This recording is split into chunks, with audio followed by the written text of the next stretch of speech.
So how much of a signature is a part of being a graphologist? Like how does a person sign? Depends on how much person would have a fame or have some kind of trouble consistently inviting them. So a signature is generally an identity. Okay, your identity.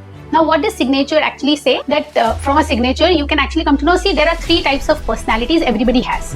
Everybody, all of us in the world have 3 types of personality. The first is that how we believe that I am, that it would be, for example, if I tell you here that I am very kind, I am so, मैं तो सबसे मतलब मेरे से अच्छा तो कोई दुनिया में है ही नहीं. Okay, the second way of the personality would be that how I am portraying myself to you, that see Kabir, I am this, I would do this, I would do that. That is what I am portraying. It could not be matching to what I believe I am, but I am portraying this. You did not do this, I will not do this for you. Okay, that is how I am portraying. And then the third would be how I actually am inside. That I would feel कि दुनिया में तो ऐसे लोग होते हैं ना, but I would do this. There are 3 types of personalities. One, what you believe you are. The second, which you are showing to the outside world, and the third one, which you actually are. Okay. So signature directly tells you all about it. Okay.